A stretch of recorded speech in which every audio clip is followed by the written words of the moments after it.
Yeah. I'm sorry. Yeah, it's all good. It's all good. It's all good. So, we're up. Wrestling.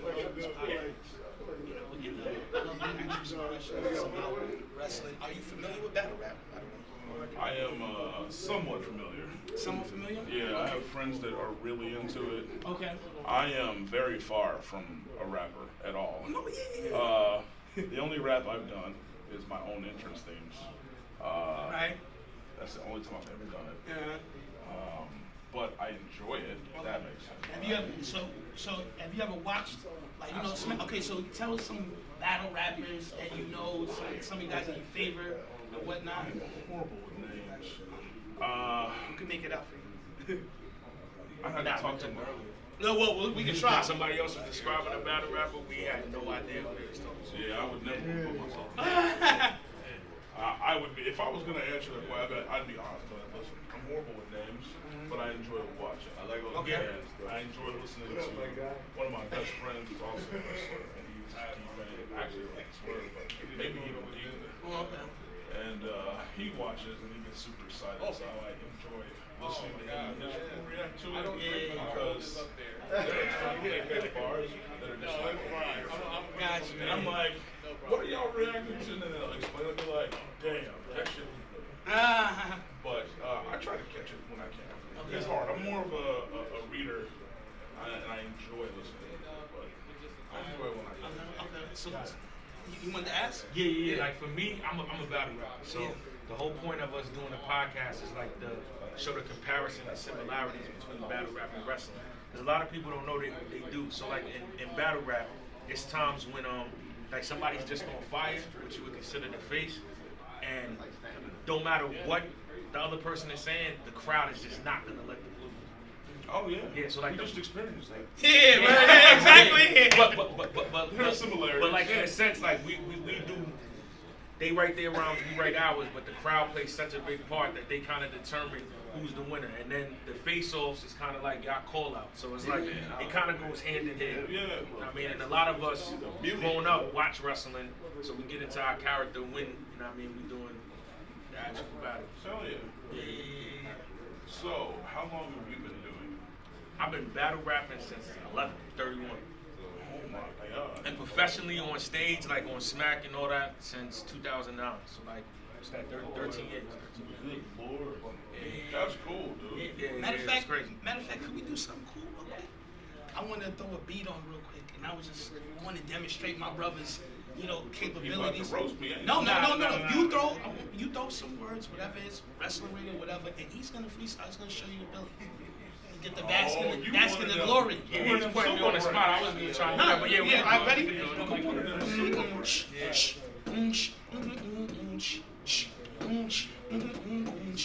Anywhere, anything you want to.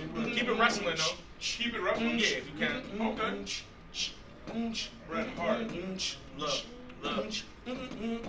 Your beatboxing skills is but look.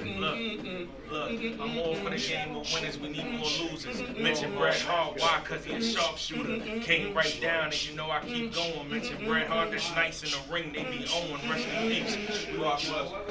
Streets. Everybody here right now. We at All Elite AEW. You guys wanna see me? Don't test rhymes. Brock Lesnar. That's cool. That's why we give F5s. I know they still hating. With Roman Reigns, the manager Paul Heyman. Need me.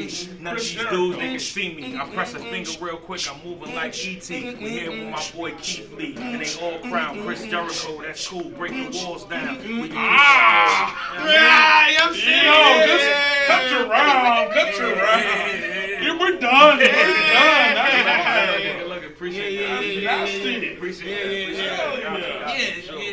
That's cool. Yeah, got the bask in the glory for a second, man.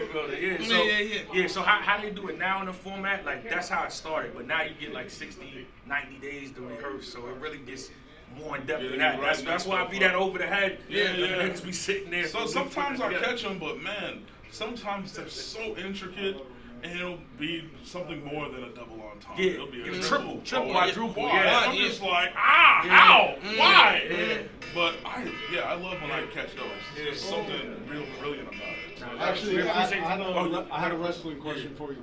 So, like in battle rap, different battle rappers will have different styles, will have stuff they can do that other people can't. And you as a wrestler, you do stuff that like nobody else. You're a big guy doing backflips.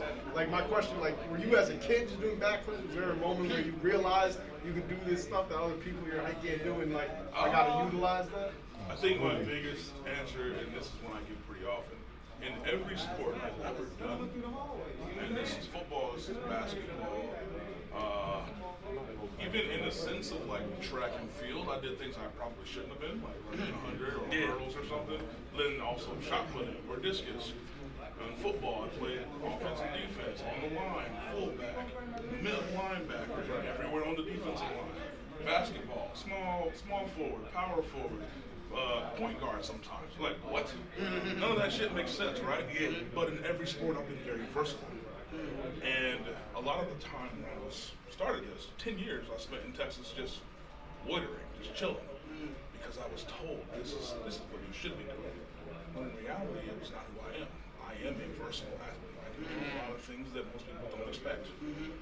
And it's something that after, it's a little depressing here, after my third turn down from WWE, William Regal actually was the one that was like, you need to be true to yourself, because he knew what I was capable of. But I was hiding it, trying to give them what I thought they wanted, because this is what Texas said.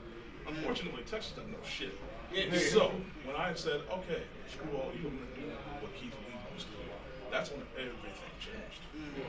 That's when Ring of Honor came, that's when the East Coast came, that's when Europe came, and then it was just this all the way until I signed with the other brand, until everything went south and I had to fight death, and then, you know, Lady Death was like, actually, I'm not good enough for you. You go do what you got to do. It's like, okay, I get to still do this, which is a blessing, because last year people thought I was going to die. Just, you know, a month ago, last year.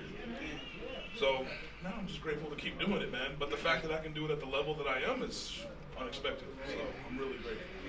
Appreciate that story. One last question real quick for you. Because I was thinking about it. So, boom, you did many amazing things. You know what I'm saying?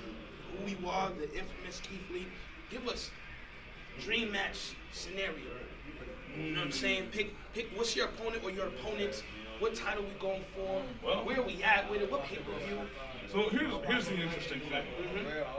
My current, well, at least in my top 5 right now, is now a former champion, just like I am. He lost in the first match tonight, which was Claudio.